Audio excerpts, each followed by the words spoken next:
Revoltas Populares no Cordel, texto de Pedro de Albuquerque Oliveira. Apresentação. O cordel surgiu para mim como uma noite de luar, de uma beleza raiz, magia de imaginar. Servia para tanta coisa que eu nem consigo citar. Serviu para poder aprender com Gilton e com Azulão as artes de fazer rima, com raça e com diversão, na métrica bem versada no canto de declamação.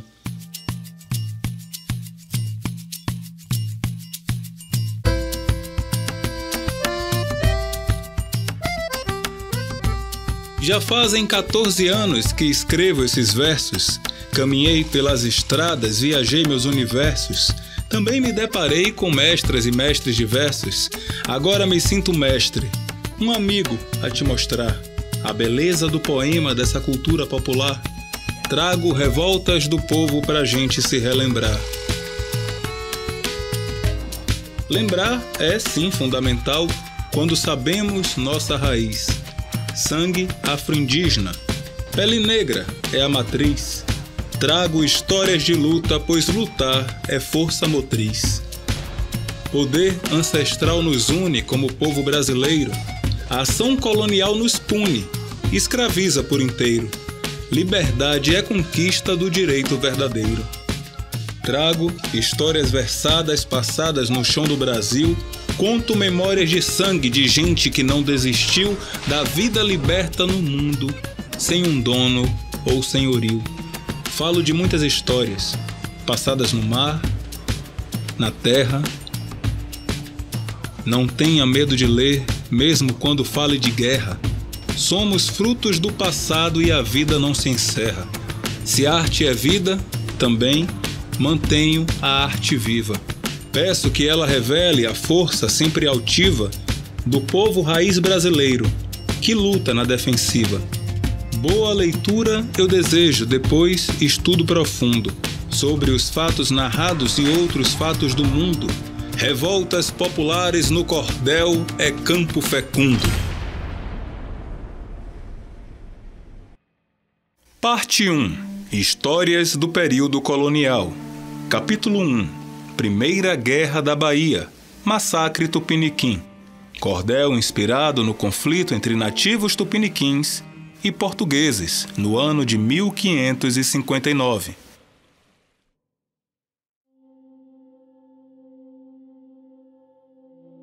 A história é contada por vencidos e vencedores. Por uns historiadores, uma parte é ocultada. Eu, que não escondo nada, verso tudo com um cordel, estilo vate, menestrel, sou um poeta popular. Gosto mesmo de estudar o que escrevo no papel. O assunto que relato, o massacre Tupiniquim, história triste para mim, juro que não é boato. É verdade, puro fato, um genocídio na nação. Atentado, destruição, Batalha dos Nadadores, intitulou os autores, mas com falhas na descrição.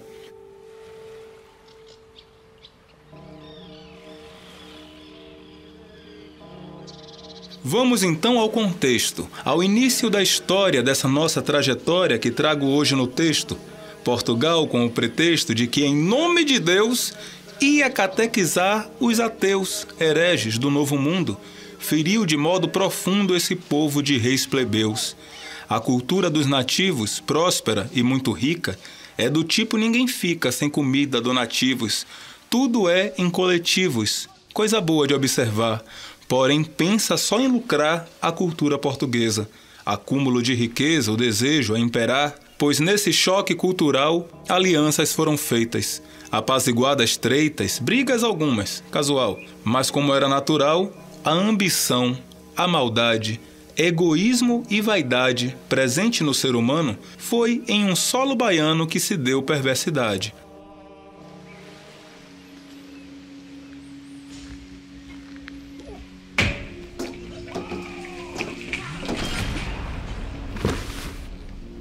Um fazendeiro bem duro matou um filho da terra. O destino foi a guerra, perto de Porto Seguro. Qualquer cerca, qualquer muro que estivesse na frente ia abaixo prontamente. Assim foi até a vila.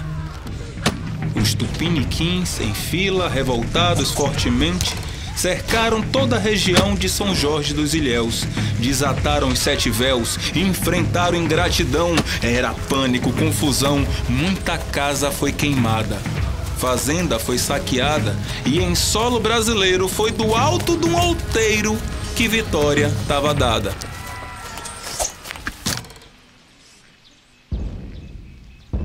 De um lado, os nativos da nação tupiniquim, do outro, bem perto do fim, uns poucos portugueses vivos.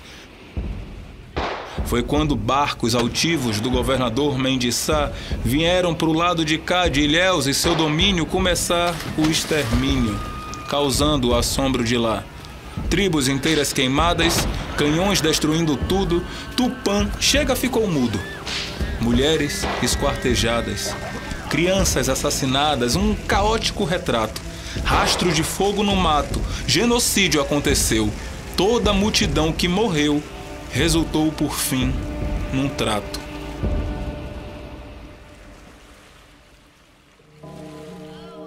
Quem sobreviveu aceitou a fé do branco imposta. Em uma légua de costa, repleta de corpos ficou. Um mundo de mortos restou neste conflito desigual, celebrado em ritual até hoje em Olivença. Memória não há quem vença em uma tradição oral.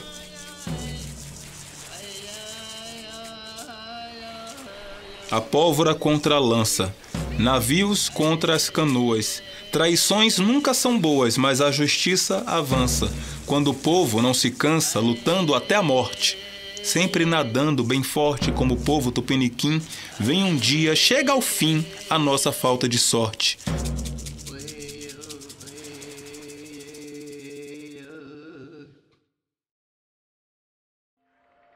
O massacre que eu contei foi maldade portuguesa.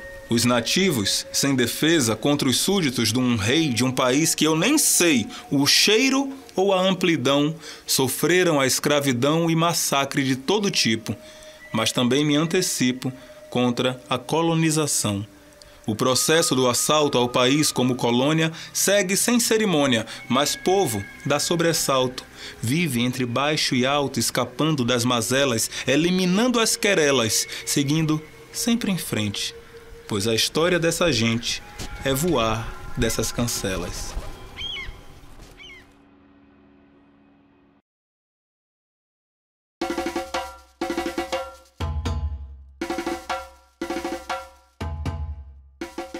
Capítulo 2. Palmares. Cordel inspirado na luta por liberdade dos negros e negras de Palmares.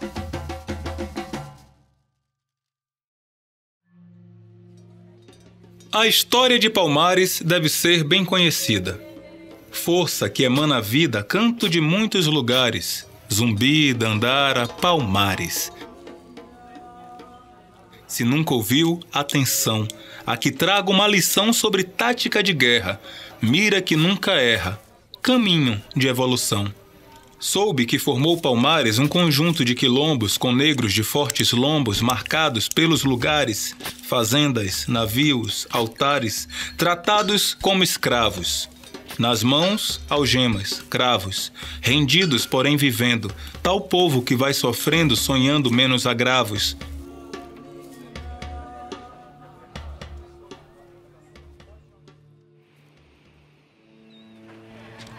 Logo que teve início a tal da colonização europeia por ambição, no Brasil deu-se suplício.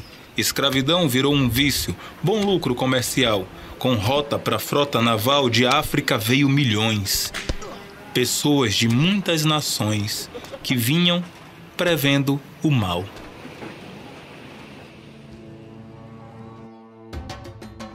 Quarenta dos que chegaram escravos pelo Recife tiveram banca, cacife para lutar e sim lutaram. Numa vila mataram todos os brancos do lugar. Fugiram para Quilombar, lá na Serra da Barriga. Isso é que mais intriga o tamanho desse lugar.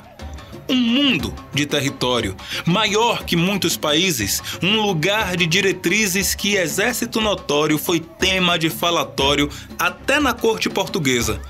Assustou a realeza, os feitos desses 40, que logo eram 70 mil fugidos da tristeza.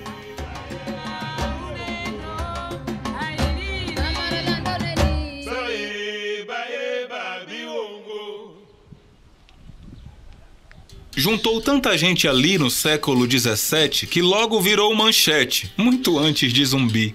Conto como sei e ouvi, ou li por esses meses. Enquanto os holandeses disputavam Pernambuco, o povo ficou maluco e fugiu diversas vezes. Escapuliram para o Quilombo na região das Alagoas, terra de ramagens boas.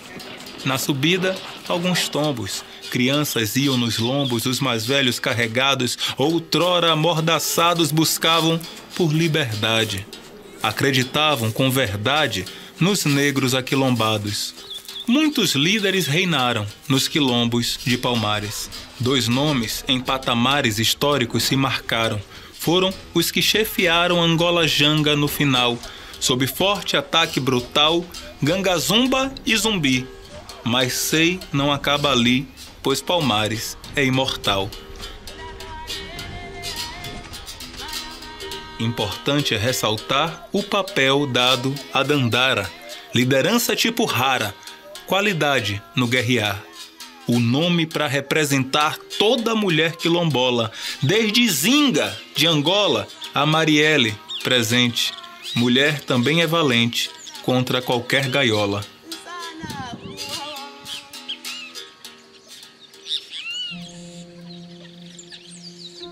Zumbi não lutou sozinho, é certo que foi um herói.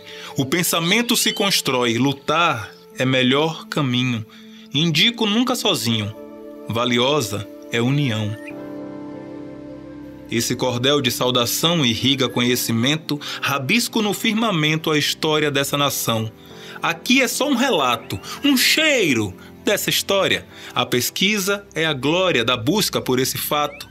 Busque ter algum contato com os livros desse tema. Estudar não é problema, difícil é ficar vivo. Popular, alternativo, combatendo o sistema. Quilombos seguem vivendo na consciência nacional. De qualidade ancestral, Palmares é dividendo, nunca se rendendo contra toda a opressão. Sua luta é uma lição de como se defender do racismo e do poder dos que comandam essa nação.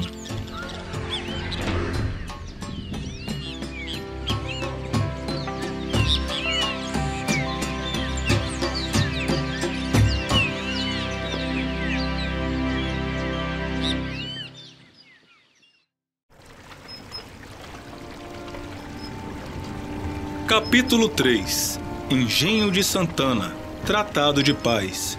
Cordel inspirado nos feitos ocorridos no final do século XVIII, no engenho do Rio de Santana, em Ilhéus, Bahia.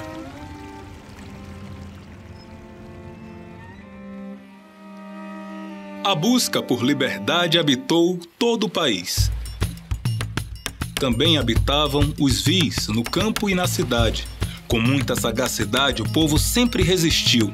Quem não soube ou ouviu de uma luta popular, agora vou versar como quem viveu, ouviu. Foi na terra grapiúna esse fato que eu conto, em Ilhéus, exato ponto, no sul, caminho de Una, bem distante de Itabuna, no engenho de Santana. Preto velho não engana, açúcar dava dinheiro, cacau era forasteiro e o ouro era cana. Pois nesse engenho dito os escravos trabalhavam, os feitores os forçavam com pau e muito grito, além de cobra, mosquito e aquela escravidão, ainda tinha opressão e violência sem parar.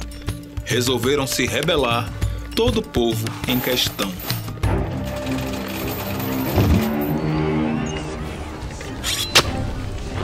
Instrumentos da fazenda em armas foram virados, feitores assassinados, uma guerra sem emenda. E pensar que a contenda tem mais de 200 anos. Muitos quilombos baianos na luta se inspiraram, negros se aquilombaram e causaram muitos danos. Esse conflito perdurou por muito tempo ali, e pelo que eu conheci, na verdade, nunca parou. Mas um tempo apaziguou e um acordo tratado depressa foi assinado, pedindo a paz na guerra, alguns direitos na terra e um ser alforriado.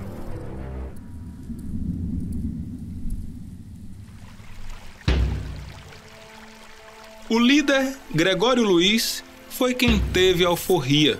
Com isso, ele poderia circular todo o país, articular outra matriz, ampliar com o debate que em negro não se bate. Mas traição aconteceu. A polícia apareceu pondo fim nesse embate. Gregório, então, foi preso. Outros tantos foram também. Heróis do passado além que caíram em desprezo. Carregaram todo o peso nas costas, chicotadas. Fugiram pelas estradas, alguns outros sem desistir, pelo direito de sorrir e por terras desejadas.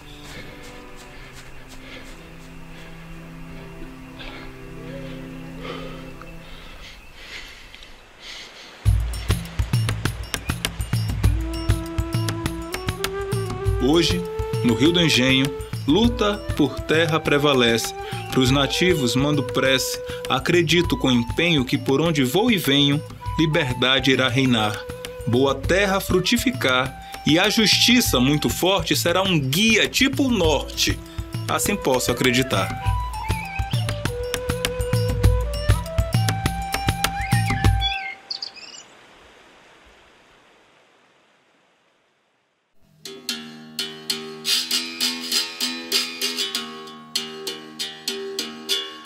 Capítulo 4. Oitizeiro. O quilombo do Oiti no Cordel. Cordel inspirado na história do Oitizeiro, quilombo situado nas imediações da vila de São José da Barra do Rio de Contas, hoje Itacaré, fundada em 1732.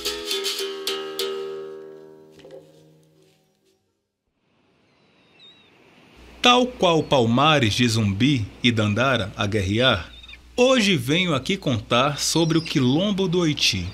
Até hoje existe ali, pertinho de Itacaré. Se não sabe onde é, pergunte a quem conhece, pois o lugar é a prece de quem quer sentir o axé. Por mais de 300 anos o quilombo sobrevive. O povo que por lá vive realiza muitos planos, fugindo dos maus enganos desde século XVII. Muito antes do disquete, do CD e do DVD, até que dá gosto de ver após 2017. Negros bantos de Angola, logo assim que chegaram, fugiram, se rebelaram, montaram até escola. Este velho não enrola, sabe bem o que relata. Com os nativos da mata conheceram todo lugar. Quem quiser que vá pesquisar, pois até livro retrata. Montaram no Rio de Contas, na Barra, em São José, onde hoje Itacaré, grupos de boas afrontas. Cercaram todas as pontas, protegeram todo o local. Resistiram bem afinal, e o comércio prosperou. Boa produção negociou, até mesmo na capital.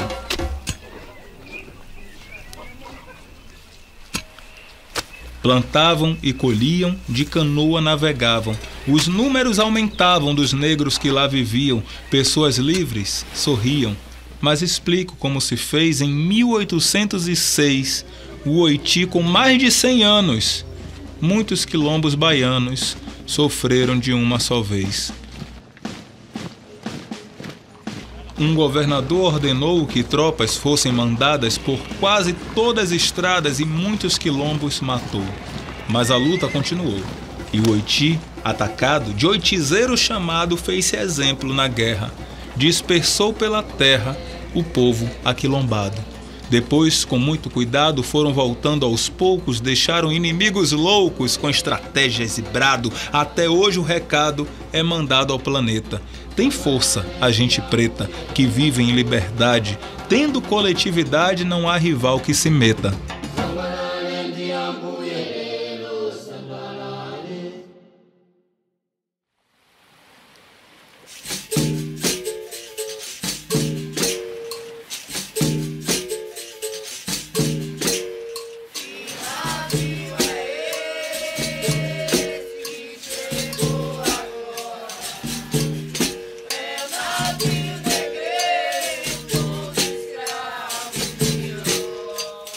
No país, Muitos quilombos por negros foram formados, guerreiros articulados, cansados de tantos tombos. Ganância cria os rombos, não só na economia. Humanidade, quem diria, segue em segundo plano. E se falo, não engano, luta segue todo dia.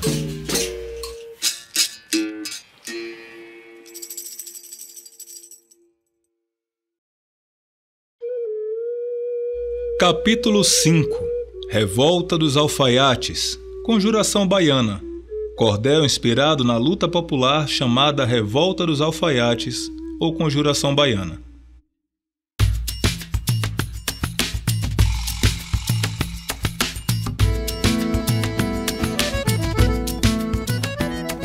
Revolta dos Alfaiates ou Conjuração baiana foi o povo com gana de partir para os combates. Motivos: vários embates. Colonização, pobreza, escravidão, avareza. Fins do século XVIII, em 1798, o povo contra a nobreza. Revoltosos desejavam o fim da dominação portuguesa e escravidão. República almejavam. Com panfletos divulgavam ideias de liberdade nas igrejas da cidade e nas praças de Salvador, irritando o governador, que manteve autoridade.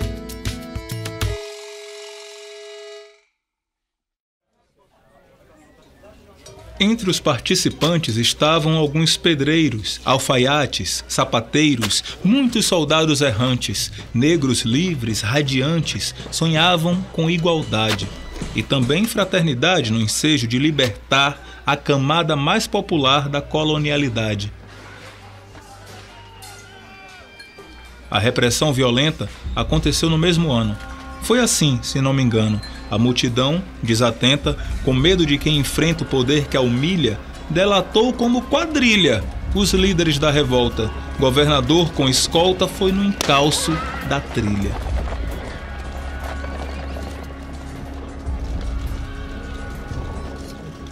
Mais de 30 foram presos, todos eles processados. Os mais pobres condenados, já os mais ricos ilesos.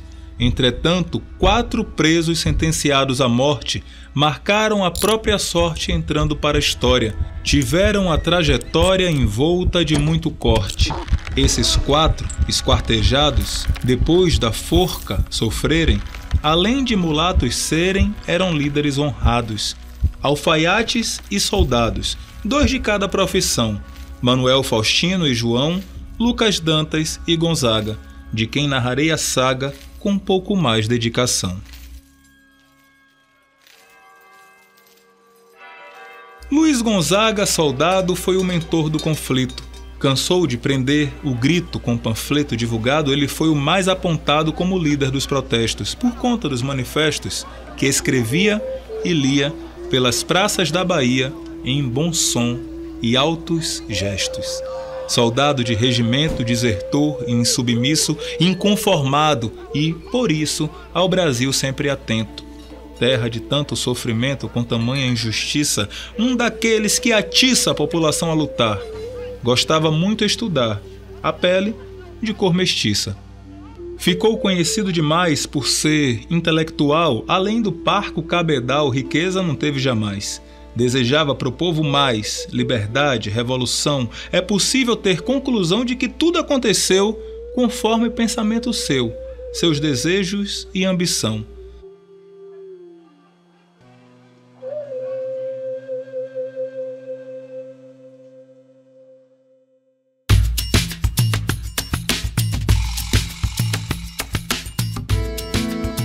Causas sempre legítimas, todas hoje conquistadas. As sementes lá plantadas, semeadas por vítimas, como brisas marítimas com tempo circulam o mundo. Pensamento bem profundo. Conquistas chegam pro povo que tem de lutar de novo contra domínio infundo. Os métodos violentos de repressão colonial do sistema oficial, em diferentes momentos, conforme narram documentos, deixaram amedrontada a nação agrilhoada, mas nunca matou o sonho de vencer o mal medonho, a elite vil armada.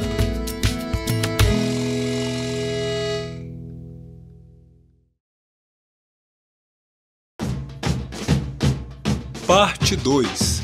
Histórias do Império e da República. Capítulo 1. Independência da Bahia.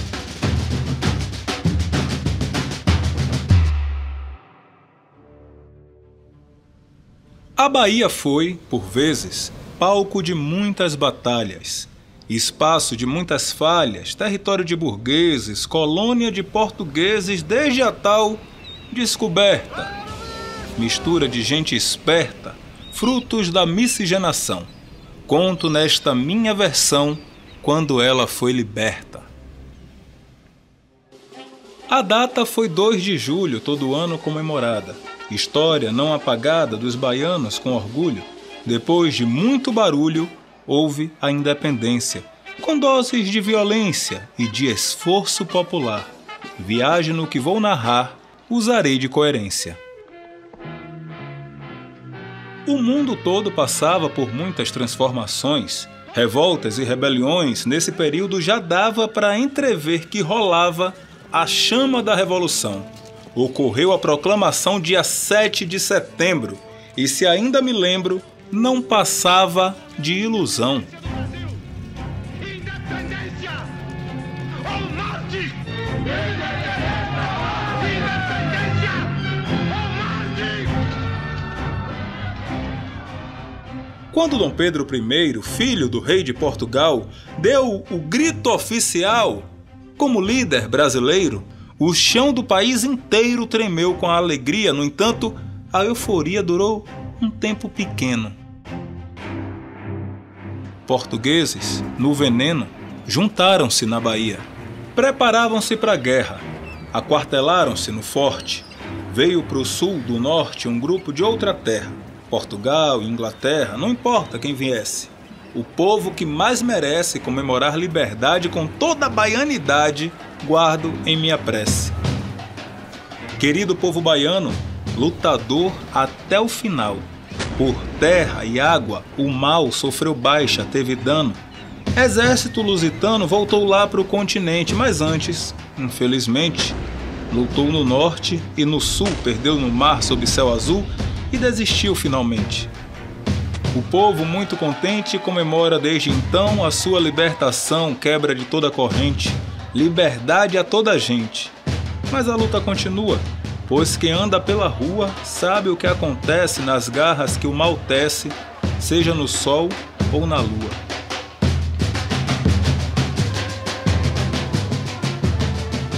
Em 1823, no dia 2 de julho, foi a data que o orgulho do nosso povo se refez.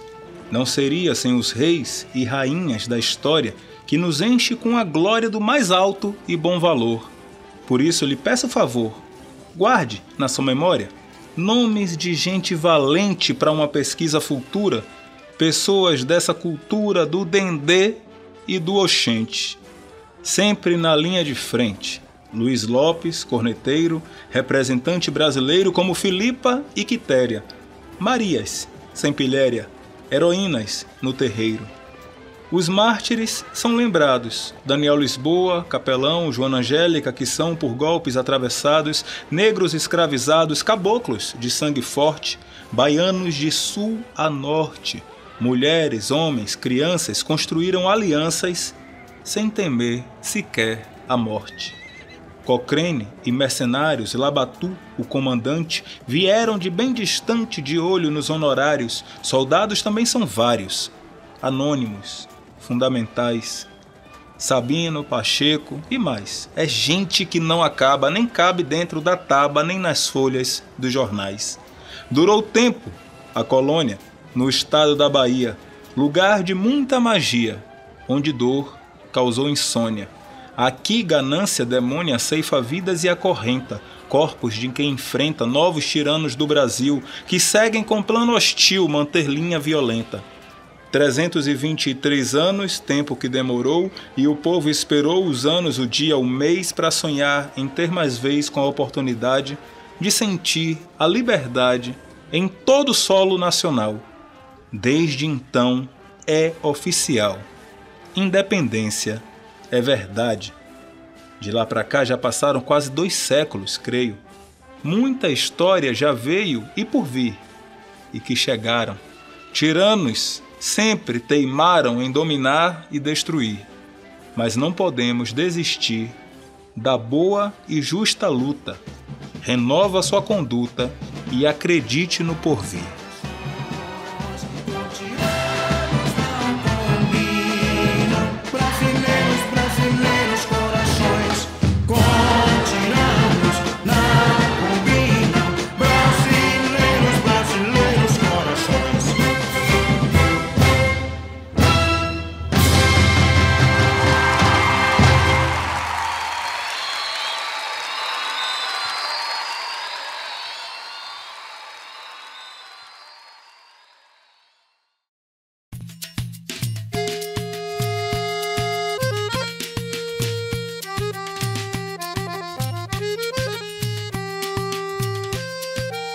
Capítulo 2 – Cabanagem.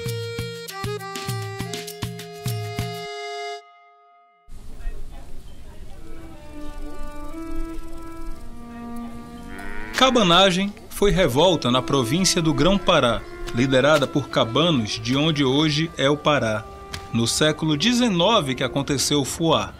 Em Belém, sua capital, um grupo, incomodado com a miséria feroz imposta pelo Estado, conseguiu tomar o poder e se fez representado.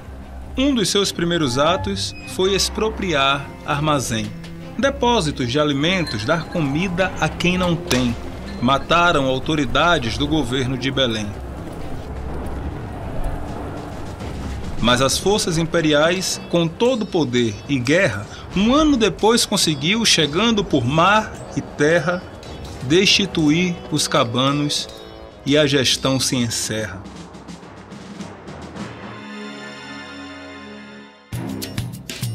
Por 4 anos a luta segue por dentro do sertão. O povo se refugia, clamando à população para enfrentar o império e combater a exploração. Alguns fazendeiros de lá deram apoio por um tempo, mas depois se distanciam temendo o contratempo, até porque guerrear nunca foi bom passatempo. A repressão violenta foi cruel até o final. Mais de 30 mil cabanos tiveram destino fatal, cerca de 20% da população total. Os líderes da revolta tinham nomes curiosos: João do Mato, Angelim, outros mais religiosos, Padre Batista Campos, Mãe da Chuva, revoltosos, que junto com outros pobres, índios, negros e mestiços, Domingos Onça, Gigante e tantos outros maciços, lutaram por melhorias para o povo em seus serviços. Cabe aqui homenagem a todos que deram vida, brigando por igualdade, ajudando a sofrida nação de múltiplas cores, onde gente é aguerrida.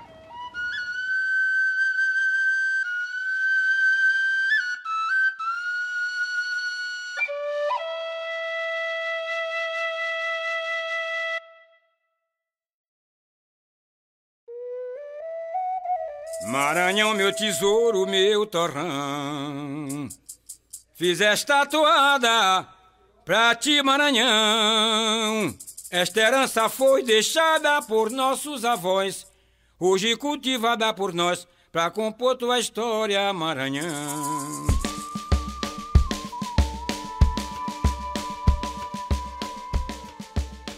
Capítulo 3 – Balaiada. A história nos revela que conquistas populares são construídas aos poucos, como ondas pelos mares. O desfecho das batalhas com vitórias militares é somente o início, preliminar do futuro. É por isso que agora, em cordel, me aventuro falar caso no Maranhão, nunca em cima do muro.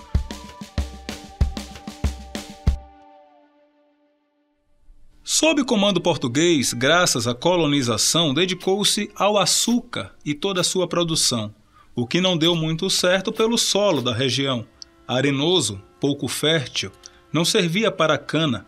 Tentou-se algodão, cacau, cravo, arroz e banana, e nem com a pecuária prosperidade emana. Mão de obra africana com gente escravizada vai chegando ao Maranhão e ficando aquilombada muitas fugas vão acontecer nessa terra tão sagrada.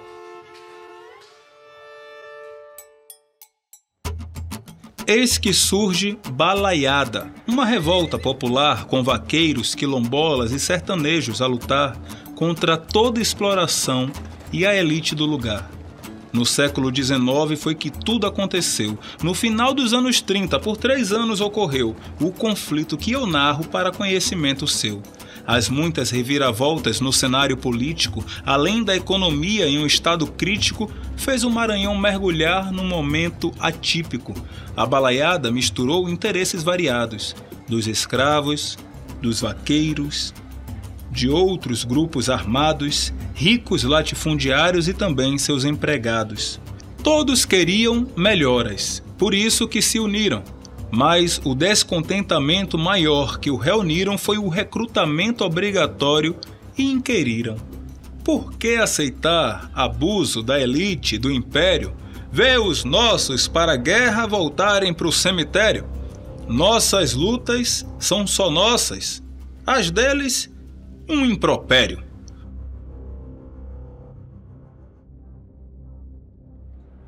Os revoltosos tomaram a cidade de Caxias, segunda maior do estado, e governaram por dias. Mais de 1 ano se passou com muitas benfeitorias. No entanto, o império combateu os revoltosos. Os mandados do governo saíram vitoriosos. Transformaram-se em heróis, militares orgulhosos. A história vai ocultar por muito tempo o fato de que o povo tem poder para chegar ao estrelato, lutando por igualdade, justiça e melhor trato.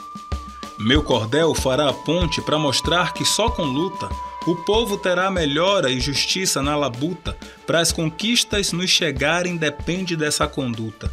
Não tema olhar o passado, nem enfrentar o futuro. No hoje de cada hoje é que derrubamos muro. As portas que Deus nos abre são portas que, asseguro, unirão todos os povos, brasileiros, africanos, asiáticos, europeus, nativos americanos, todos, sem distinção, olharão livres os anos. Esta herança foi deixada por nossos avós, hoje cultivada por nós, para compor tua história, Maranhão.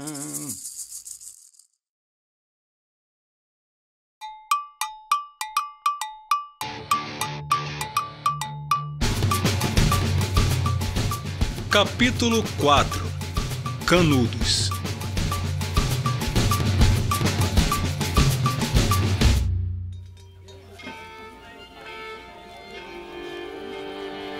Imagine se um homem com a pele bronzeada aparecesse pregando sobre palavra sagrada contrariando a igreja, governo, força armada. Assim fez o conselheiro, líder forte e valente. Messias dos sertanejos, nome Antônio Vicente. Período da República. Tempo de crise crescente. Seu braço direito era Pajeú, negro liberto. Excelente comandante, estrategista esperto. Destemido, corajoso, sempre estava por perto. No século XIX, final dos anos 70, peregrinos do sertão ouviam de forma atenta palavras do conselheiro, dessas que nos alenta. Ele falava do começo para uma nova era. Criticava a igreja que ao dízimo venera. Fez a reforma agrária. Tinha palavra sincera.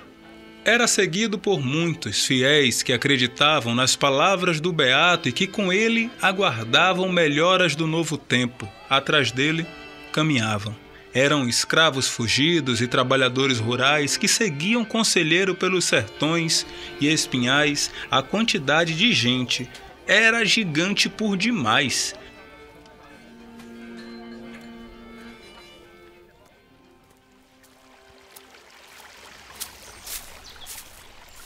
Faltando 7 anos para 1900, o Antônio Conselheiro, com os seus conhecimentos, encontrou uma fazenda abandonada aos ventos. Lá formou o Belo Monte. De Canudos o Arraial. Chegou a ter para mais de 20.000 pessoas no local. Era mesmo tanta gente, parecia a capital. Criou-se ali no lugar um povoado unido. A terra era de todos. Um local desenvolvido, protegido por Pajeú e por Antônio Benzido. Tudo era coletivo. O trabalho, a produção, num contexto perigoso de injustiça, opressão, Canudos era oásis para o povo ali do sertão. Às margens do Vaza Barris, rio gostoso para beber, Belo Monte ou Canudos foi paraíso de viver. É pena que ganância costuma ter força e poder. Fazendeiros baianos e políticos do local temiam o crescimento de Canudos, o arraial. Eles não pagam os impostos, nem temem Deus, o maioral. Eram chamados de loucos, fanáticos, monarquistas. Se fosse hoje, seriam comunistas, terroristas, gente que não era de bem. Tal artistas e cordelistas. A destruição de Canudos é triste de se contar. Mostra a total covardia do governo que quer matar qualquer um que não aceite o mal de quem quer nos mandar. Com o clero e os ricos apoiando a matança, a tropa da República veio com a ordenança: disposição para matar mulher, velho e criança. Antes, outras muitas tropas dos coronéis baianos e políticos locais, uns até pernambucanos, tentaram sem ter sucesso vencer ao longo dos anos. Mas a mando de Pajeú, com tática guerrilheira, muitos soldados morreram, ficaram a ver poeira. Mesmo as tropas do Brasil também tomaram carreira. Canudos permanecia firme, forte, valente. Seu povo era alegre, muito feliz, sorridente. Viviam livres, unidos, sempre coletivamente. Mas eis que chega o tempo do desfecho de Canudos. Uma tropa com muita gente, uns 7.000 carrancudos, trouxeram a matadeira, canhão que rompe escudos. Tum!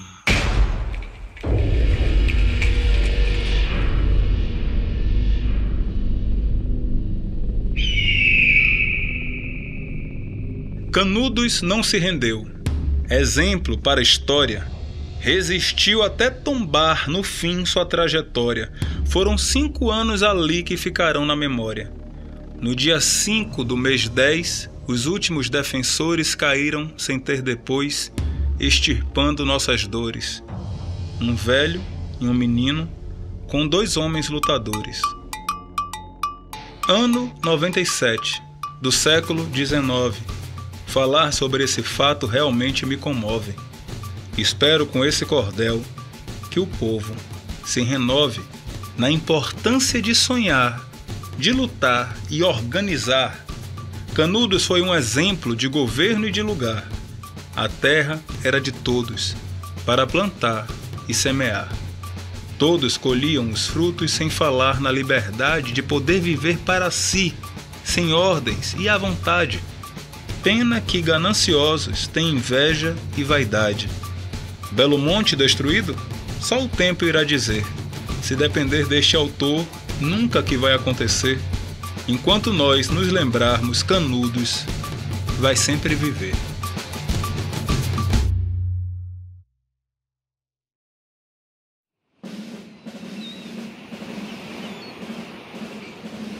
Capítulo 5. Revolta da Chibata.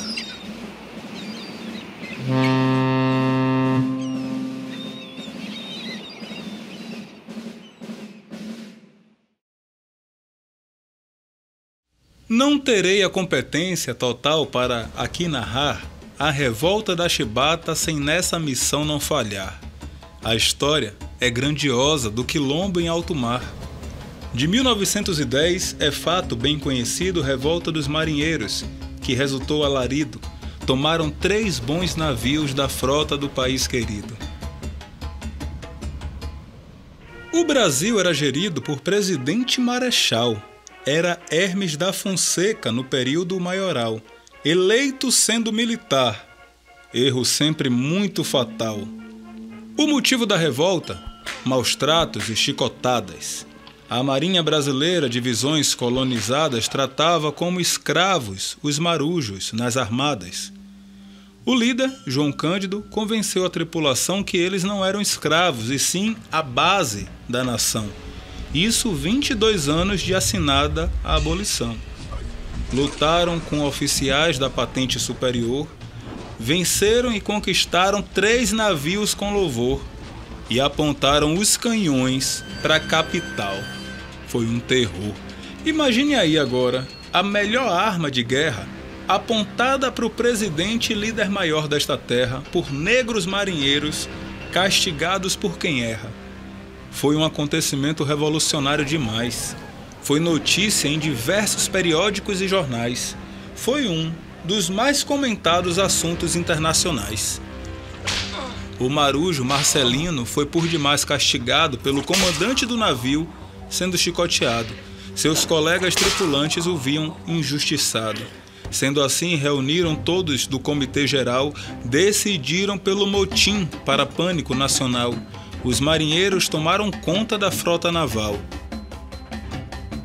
Mataram os oficiais que tinham alta patente, passaram a ter controle com enorme contingente e mandaram a mensagem para chegar no presidente. Queremos a abolição da chibata e maus tratos, o perdão para conosco e assim seremos gratos. Queremos o respeito e que sejam menos ingratos.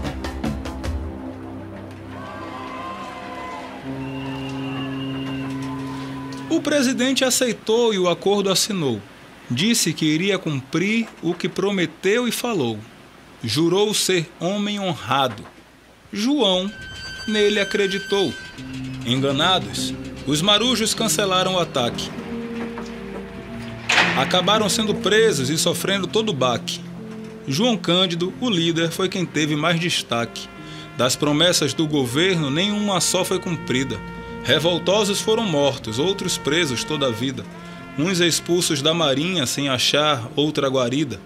Nosso herói popular, João Cândido, um guerreiro, foi perseguido até morrer no solo brasileiro, mesmo sendo inocente o honrado marinheiro.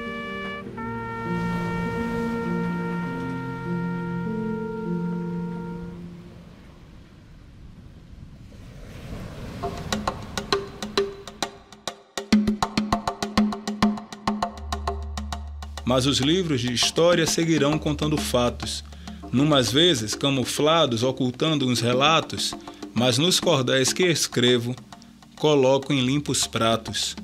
Uma vez meu pai me disse: brasileiro se esquece, amanhã do que fez hoje não tem reza, não tem prece, todo mundo tem apenas o resultado que merece. Investigo e descubro lutas que nos alimentem. Há exemplos de revoltas, é importante que tentem união e igualdade. Sonhadores me entendem.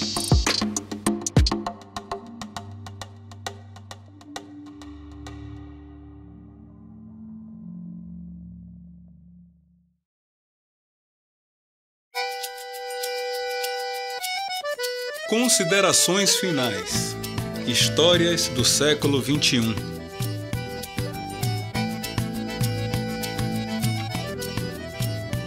Sou do século passado, ano 84.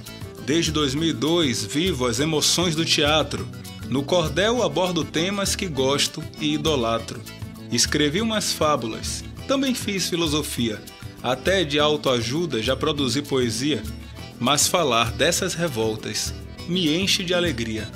Após os textos de cordel, deixo minhas referências para quem quiser pesquisar, investigar incidências da luta do nosso povo em suas reminiscências.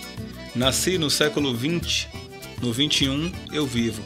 Quero chegar no próximo século também ativo, dando aos filhos e filhas todo o meu incentivo. Amo olhar o passado, vendo coisas que ninguém vê. Vejo lá atrás o futuro, vejo tudo, meu plano B. Hoje o mundo precisa menos armas, mais ABC. No século XXI, revoltas seguem em curso. O povo persiste na luta como fera, onça, urso. Elegemos presidentes e vida segue percurso. As batalhas populares são lutas de cada dia. O poder segue ferindo, mantendo hipocrisia e matando as pessoas que vêm da periferia. Somos a borda do mundo. Eu, Oceano Atlântico. Ilhéus é onde eu moro. e construo meu cântico, Zona Norte meu abraço, local sempre romântico. Espero sinceramente que você tenha gostado, investigue e estude as lutas lá do passado, somos o ontem futuro, o hoje é ofertado. Um período não tarda, Brasil há de ser bem melhor, uma nação solidária, não racismo ou coisa pior, todas nossas histórias unirão por um bem maior.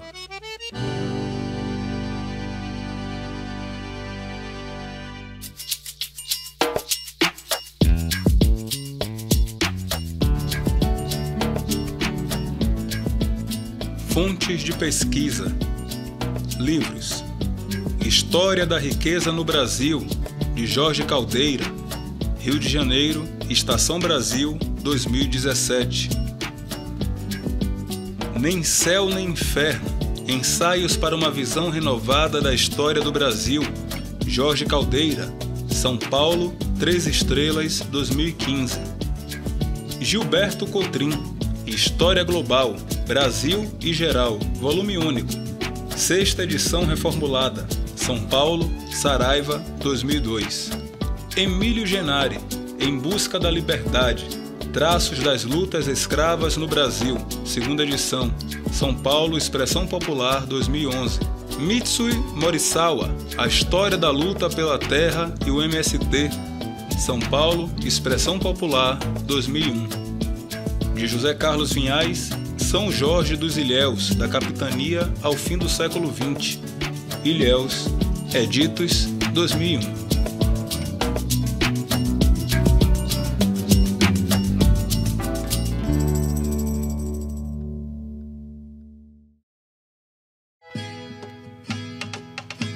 Este produto faz parte do projeto Revoltas Populares no Cordel, de Pedro de Albuquerque Oliveira, e-book da editora Teatro Popular de Ilhéus, com ilustrações de Nayara Gramacho, disponível gratuitamente no site www.teatropopulardeilhéus.com.br.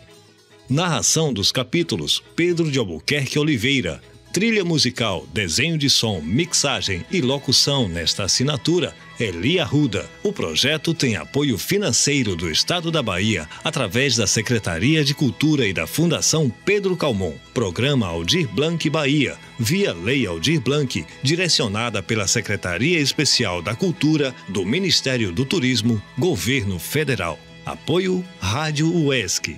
Ilhéus, Bahia, 21 de março de 2021.